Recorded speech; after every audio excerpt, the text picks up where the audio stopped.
வெளிச்சம் இணையதள நேயர்களுக்கு வணக்கம்.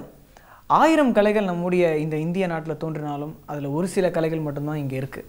மீது நிறைய கலைகள் வெளிநாடுகளுக்கு புலம்பெயர்ந்து போயிருந்தாலும் ஒரு சில காரணங்கள் மூலமாக அது நம்ம நாட்டுக்கே திரும்பவும் வந்திருக்கு. இப்போ இங்கே இருக்கக்கூடிய கலைகளும் பார்த்தோம் அப்படின்னா அதுவும் அழியும் தருவாயும் இருக்குது. அப்படி இருக்கக்கூடிய கலைகளை நம்முடைய மண்ணின் மைந்தர்களுடைய முயற்சியை, அவங்க நேசத்தை, பாசத்தை, ஒரு கலையின் மேலே அவங்க காட்டுற ஆர்வத்தை பாதுகாக்கிற வகையில், அதை பெருமைப்படுத்துகிற வகையில் கொண்டாடுற ஒரு நிகழ்ச்சி தான் நம்முடைய 1000 கலை நிகழ்ச்சி. வாங்க இந்த நிகழ்ச்சிக்கு போகலாம்.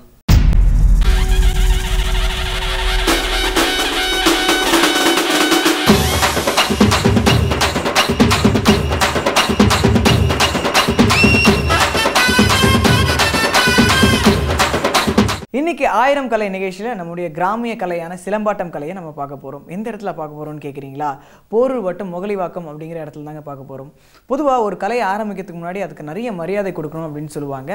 இந்த இடத்துல இருக்கக்கூடிய மக்கள் பார்த்தோம் அப்படின்னா இந்த கலையை ஆரம்பிக்கிறதுக்கு முன்னாடியே இதுக்கு சலாம் வரிசை கொடுக்கறது அப்படின்னு சொல்லுவாங்க, மரியாதை நிமித்தமாக. அதை ரொம்ப அழகாக கொடுத்துருக்காங்க. அவங்க என்ன பண்ணுறாங்க அப்படிங்கிறத இப்போ நம்ம பார்க்கலாம் வாங்க.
சண்டை அப்படின்னாவே நமக்கு பழைய எம்ஜிஆர் படங்கள், பழைய பிளாக் அண்ட் ஒயிட் ஃபிலிம் தான் நமக்கு ஞாபகத்து வரும். ஏன்னா அந்த படங்களில் தான் பார்த்தோம் அப்படின்னா கம்பு வச்சு பயங்கரமாக சுற்றி சண்டை போட்டுக்கிட்டு இருப்பாங்க. அந்த மாதிரி பிளாக் அண்ட் ஒயிட் ஃபிலிமில் சண்டை போடுறது இல்லாமல் ரியலாகவே சண்டை போடுறதுக்கு 2 ஹீரோஸ் வந்திருக்காங்க. அவங்க எப்படி சண்டை போடுறாங்க அப்படிங்கிறத பார்க்கலாம் வாங்க.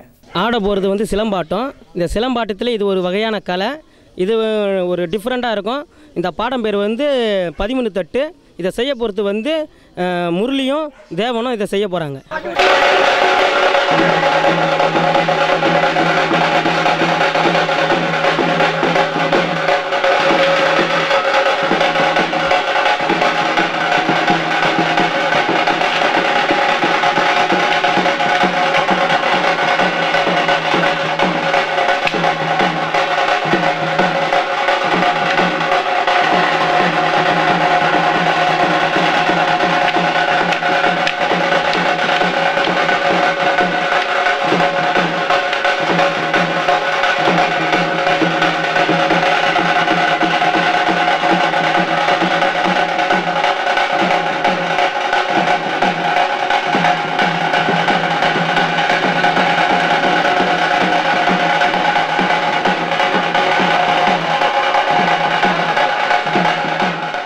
புலியாட்டம் அப்படிங்கிறது நாட்டுப்புற கலைகளில் ஒன்று அப்படின்ட்டு உங்கள் எல்லாருக்குமே தெரியும். அது மட்டும் இல்லாமல் வெளிநாட்டுக்காரங்க கூட பிரதி எடுக்கிற அளவுக்கு ரொம்ப விசேஷமான ஒரு கலையும் கூட சொல்லலாம். இந்த புலியாட்டம் பண்ணுறது அப்படிங்கிறது ஒரு சாதாரணமான விஷயம் கிடையாது. இதை ஃபுல்லாக கற்றுக்கிட்டா மட்டும்தான் அந்த இலகுவான விஷயங்கள்லாம் வரும் நம்ம உடம்புக்கு. ஆனால் இது சரியாக கற்றுக்கல அப்படின்னா அது கொஞ்சம் அசிங்கமாக தான் இருக்கும், கரெக்டாக ப்ராப்பராக வராது. இதை பண்ணுறது மட்டும் இல்லாமல் இது கூட ஒரு சூப்பரான ஒரு சாதனையும் ஒருத்தர் பண்ணுறாரு. என்ன சாதனை அப்படின்னா, ஒரு தவளை ஃபுல்லாக தண்ணி வச்சுக்கிட்டு புலியாட்டம் ஆடிக்கிட்டு அதை வாயில் எடுத்து தன்னுடைய தலையில் ஊற்றிக்கிறாரு. தவளையில் ஃபுல்லாக தண்ணி அப்படின்னா அது எவ்வளோ கஷ்டமாக இருக்கும் தூக்கிறதுக்கு. அதை வாயாலே தூக்குறது அப்படிங்கிறது எவ்வளோ பெரிய விஷயம். அதை தூக்கி தன்னுடைய தலையில் ஊற்றுறாரு. இந்த சாகசத்தை மிஸ் பண்ணாமல் பாருங்கள் வாங்க.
கலை பார்த்தோம் அப்படின்னா கொஞ்சம் கொஞ்சமாக அழிஞ்சிக்கிட்டு வருது. எந்த ஒரு கலை அழியறதை பார்த்தாலும் அதில் வல்லுநர்களாக இருக்கிறவங்களுக்கு கொஞ்சம் மனம் கஷ்டம் தான் படும் இல்லையா? அந்த கஷ்டத்தோட அதே ஏக்கத்தோட தன்னுடைய மாணவர்களுக்கு சிஷ்யர்களுக்கு இந்த கலை அழியாமல் இருக்கிறதுக்கு என்னென்ன பண்ணணும், நீங்களும் கற்றுக்கிட்டு மற்றவங்களும் சொல்லிக் கொடுக்கணும் அப்படிங்கிற விஷயத்த ரொம்ப உருக்கமாகவே திரு ஈசாக் அவர்கள் சொல்கிறாரு. அவர் என்ன சொல்கிறாரு அப்படிங்கிறத கேட்கலாம் வாங்க. என் பேர் ஜி ஈசாக்கு, முகலியாவத்தை சேர்ந்தவங்க. நான் என் சின்ன வயசுலேருந்து நான் இந்த செடி உச்சி கற்றுக்கிட்டேன், கோல் பயிற்சி. எஸ்எஸ் மணி குரூப்பை சேர்ந்தவன். அவங்க தான் எங்களுக்கு குரு. ராஜமணிக்கு தான் 2வது குரு. அதுக்கப்புறம் நாங்கள் இந்த சிறு பிள்ளைங்களாம் வாலி பசங்களாம் கொஞ்சம் கற்றுக் கொடுத்தோம். இந்த கலை மறந்துடக்கூடாதுன்றதுக்காக ஒவ்வொருத்தருக்கும் நம்ம சொல்லி கொடுக்குறோம். கொடுத்து இப்போ சிறப்பாக தம்பிங்க செஞ்சாங்க. புலிவாசம் போட்டவர் சின்னராசு போட்டாருங்க, பட்டாசு போட்டவர் சின்னராசு தான். ஃபயர் பண்ணவங்க இந்த தம்பிங்க ரெண்டு தம்பிங்க ராஜேஷ் கோகுல் பண்ணாங்க. அப்புறம் ரொம்ப சிறப்பாக பண்ணாங்க. இந்த சிறு பிள்ளைங்க நல்லா பண்ணாங்க. இதோட இந்த கலை அழிஞ்சிடக்கூடாது. மேற்கொண்டு வர பிள்ளைங்களுக்கு நாங்கள் சொல்லித்தருவோம். இதுக்கப்புறம் ஒவ்வொருத்தரும் வாஞ்சியாக வந்தாங்கன்னா நம்ம சொல்லி கொடுக்கலாம். எல்லாம் சிறப்பாக பண்ணியிருக்காங்க.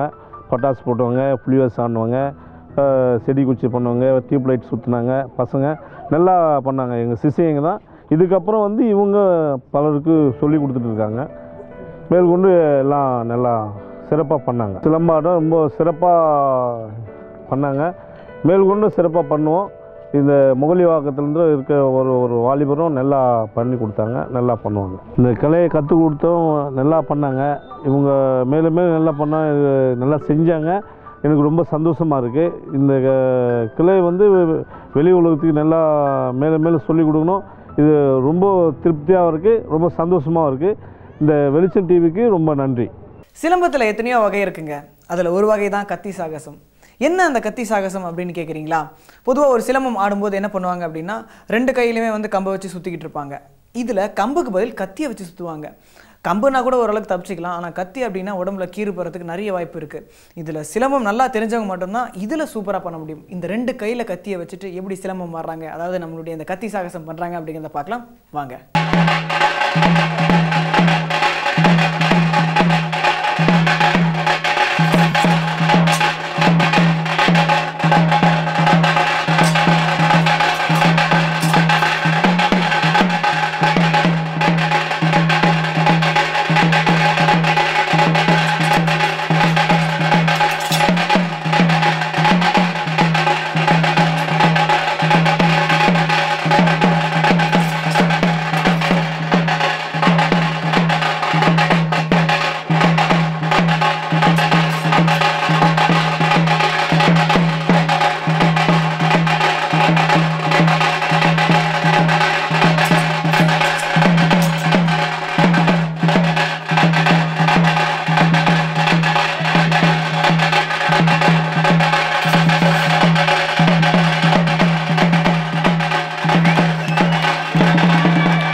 சிலம்பம் அப்படிங்கிறது அழியாத ஒரு கலை. இது அழியாமல் இருக்கிறதுக்கு முக்கியமான காரணம் அடுத்தடுத்த தலைமுறைக்கு அது போயிட்டே இருக்கிறது தான். இப்போ நம்முடைய இந்த நிகழ்ச்சியில் கூட போன தலைமுறையினர் அடுத்த தலைமுறையினருக்கு எப்படி சிலம்பம் கற்றுக் கொடுக்குறாங்க அப்படிங்கிறத பார்க்கலாம் வாங்க. இது ஏற்பாடு எதுக்குன்னா, நம்ம சண்டை செய்யும் போது எதிராளி கூட நிற்கும் போது நல்லா கிரிப்பாக இருக்கும். இதுமாரி தப்பாக வச்ச காலை நம்ம ஃபைட் பண்ணும்போது கொம்ப உள்ளே விட்டு பிளாக் பண்ணுறாங்க. அதான் உள்ள ஓகேவா? இவன் கரெக்டாக வச்சுருக்கான். இவன் கூட நம்ம ஃபைட் பண்ணும்போது கரெக்டாக வச்சுக்கணும், இந்த தடுக்கும். அதனால் இவனை நம்ம அட்டாக் பண்ணி கீழே லாக் பண்ணி தடுக்க கீழே விழ முடியாது. ஓகே, கரெக்டாக இருக்கு. கரெக்டாக வச்சுக்கோ. காலை கிரிப்பாக பிடிக்கணும். யாருன்னா பின்னாடி ஏறிங்கன்னா கூட கால் மடியக்கூடாது, கீழே உட்காரக்கூடாது. ஒருத்தர் அடிக்கிட்டோம், ஒருத்தர் இப்போ தடக்கு கரெக்டாக.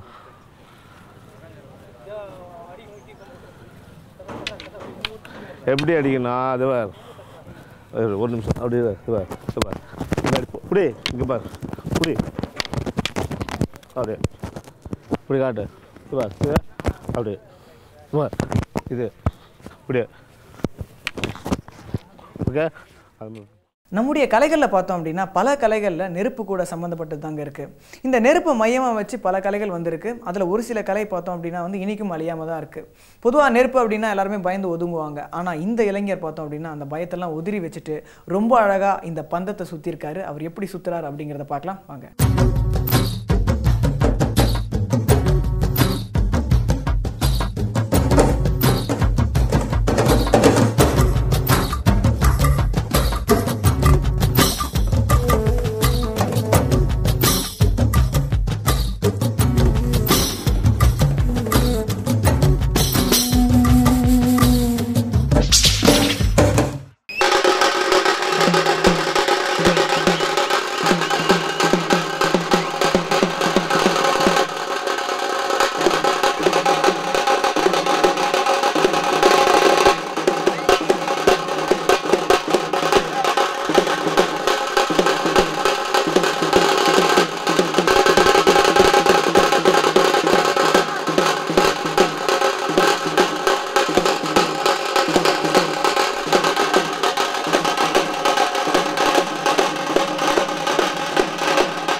என் பேர் ராஜா. நான் மூலிகத்தை சார்ந்தவன். நான் சின்ன வயசுலேருந்து ரொம்ப நேரம் அதை ட்ரை பண்ணி கஷ்டப்பட்டு இதை எப்படியாவது கற்றுக்கணும். என்னோடய மூலிகத்தில் என்னுடைய பெரியவர்கள்லாம் சுற்றும் போது எனக்கு ஒரு ஆர்வம் இருந்தது. இது எப்படியாவது நம்ம கற்றுக்கணும். இதனால என்னோடய படிப்பு கொஞ்சம் வீணாயிடுச்சு. நான் இதிலே பாதி நாளைக்கு ரொம்ப ஸ்ட்ரைங் எடுத்துகிட்டு இன்னும் நல்லா மேலும் கற்றுக்கிட்டு ஒரு நல்ல பேர் எடுத்துகிட்டு பல இடத்துலலாம் போய்ட்டு என்னுடைய குழு பசங்கள்லாம் எல்லோரும் சேர்ந்து நல்ல பேர் எடுத்துகிட்டு இந்த இடத்துல சீரன் சிறப்பாக நல்லா நடத்திட்டு வந்தேன்.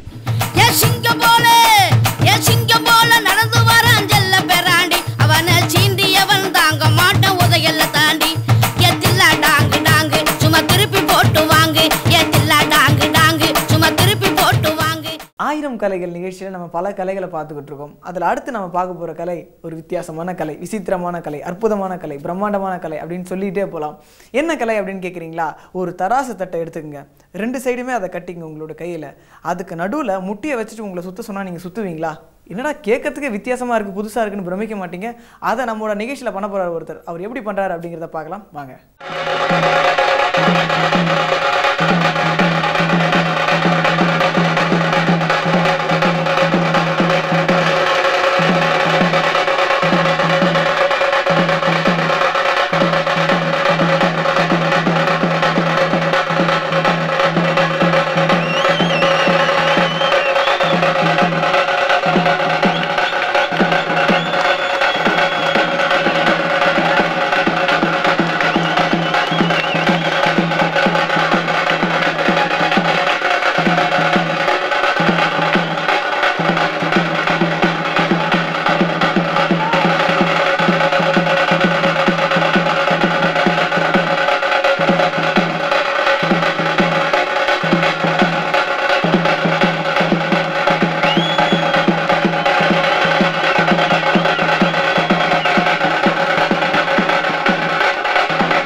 என் பேர் முரளி.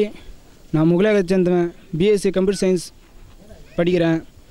அதனால் இந்த கலையை கற்றுக்கிறது நம்ம ரொம்ப கஷ்டப்பட்டேன். நான் இப்போ முதல்ல பண்ணது வந்து டியூப்லைட் பண்ணேன். அடுத்தது 13 தட்டு பண்ணேன். 13 தட்டு பண்ணுறதுலாம் ரொம்ப கஷ்டம். அது வந்து கொஞ்சம் நீங்கள் ஒரு வாரம் விட்டாலே அது பண்ணுறது திருப்பி பண்ணுறது ரொம்ப கஷ்டமாக இருக்கும். இதை பண்ணுறது ஒவ்வொருவரும் ரொம்ப முயற்சி செய்து தான் பண்ணோம். எல்லா கலையும் வந்து சாதாரணமாக கற்றுக்க முடியாது. கராத்தே இருக்குது, கும்ஃபு இருக்குது, அதெல்லாம் வந்து பண்ணலாம், தப்பு கிடையாது. ஆனால் இந்த கலையை வந்து நம்ம மறக்கக்கூடாது. ஏன்னா இந்த கலை தான் நம்ம பாரம்பரிய கலை, ரொம்ப பழமையான கலை. இதை மறக்காமல் நம்ம இந்த ஜென்ரேஷன் இல்லாமல் அதுக்கு அத்த ஜென்ரேஷனும் நம்ம பண்ணுறதுனால தான் அவங்க வரும் காலத்தில் சிலம்பம் ஒன்று இருக்குது அப்படின்னு அவங்களுக்கும் தெரியும். அவங்களுக்கு தெரிஞ்சுதான் அவங்களுக்கு அத்த ஒரு ஜென்ரேஷனுக்கு தெரியும். அது நம்ம கற்றுக்கிறது வந்து ரொம்ப ஈஸிலாம் கிடையாது. அது ரொம்ப கஷ்டம். ஒரு கலையை இப்போ நம்ம கற்றுக்கிட்டோன்னா அந்த கலையை வந்து நம்ம தொடர்ந்து போனோம். இத்தனை ஒரு மொத்தம் 42 பாடம் இருக்குது. இதில் அந்த 42 பாடம் கற்றுக்கிறது முதல்ல ஒரு டூப் இருக்குது. டூப்புலேருந்து தான் இந்த தீப்பந்தம், இந்த தராசு இதெல்லாம் இருக்குது. இதெல்லாம் வந்து சாதாரண கற்றுக்க முடியாது. தராசில் முட்டை வச்சு சுற்றுறது வந்து ரொம்ப கஷ்டம். அந்த முட்டையை கீழே விழாமல் ஒருத்தன் சுற்றுறான்னா அது ரொம்ப கஷ்டம். அது கற்றுக்கிறது அது துஷ்மன் இது. அது வந்து நம்ம ஃபைட் போடும்போது ரொம்ப உஷாராக ஃபைட் பண்ணோம். கையில் பட்டதோ, காலில் பட்டதோ, தலையில் பட்டதோ, எங்கே பட்டாலும் அடி வீங்கி போயிடும், இல்லை ரத்தம் வந்துடும். அதேமாரி ஏர்பாரில் நின்று தான் அதெல்லாம் செய்யணும். கொஞ்சம் மிஸ் ஆச்சுனாலும் நம்மளுக்கு எதிரி இருக்கவன் வந்து நம்மளை தாக்கிடுவான். அதை தாக்கிட்டால் நம்மளால் ஒன்றும் பண்ண முடியாது. அதெல்லாம் ரொம்ப கஷ்டமாக இருக்கும் துஷ்மன் நின்றுதெல்லாம். இப்போயே எனக்கு நான் செய்யும்போது என் கையில் வந்து அடிபட்டுச்சு. அதில் வந்து கொஞ்சம் இப்போ கற்றுக்கினாலும் அது வந்து ஒரு வாரம் விட்டுலாம் செய்யக்கூடாது. தினமும் ஒரு 2 ஹவரோ 1 ஹவரோ நின்று ப்ராக்டிஸ் எடுக்கணும். இங்கே முகலிவாக்கம் இல்லாமல் எல்லா ஊர்லேயும் இதை கற்றுக்கணும். எல்லா ஊரில் இருக்க வாலிபர்கள், இளைஞர்கள் அண்டு பெண்மணிகள் எல்லாருமே வந்து இதை கற்றுக்கின்னு பயனடைய மாதிரி ரொம்ப வேண்டி விரும்பி கேட்டுக்கொள்கிறேன். நம்முடைய பழம்பெரும் கலையான சிலம்பத்தை சில வீரர்கள் நவீனப்படுத்துறதுக்கு முயற்சி பண்ணுறாங்க. அது என்ன நவீனப்படுத்துறது அப்படின்னு கேட்குறீங்களா? நம்ம அன்றாடம் பயன்படுத்துகிற டியூப்லைட் இருக்கு இல்லையா, இந்த டியூப்லைட்டில் சிலம்பம் சுற்றினா எப்படி இருக்கும்? வித்தியாசமாக இருக்கும்ல. ஸோ அதை தான் பண்ண போகிறாங்க நவீனமாக. பாருங்கள்.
எங்கள் குரு பேரையும் நாங்கள் காப்பாற்றிட்டோம். இதை வந்து ஒரு வாலிபர்களும் முயற்சி எடுத்து கற்றுக்கணும். நம்ம எல்லாம் அவங்களாம் சுற்றுறாங்களே அப்படின்னு சொல்லிட்டு அவங்க தானே சுற்றுறாங்க, நம்மளும் வேடிக்கை மட்டும் பார்த்துட்டு போகலான்னு சொல்லிட்டு யாரும் பார்த்துக்கூடாது.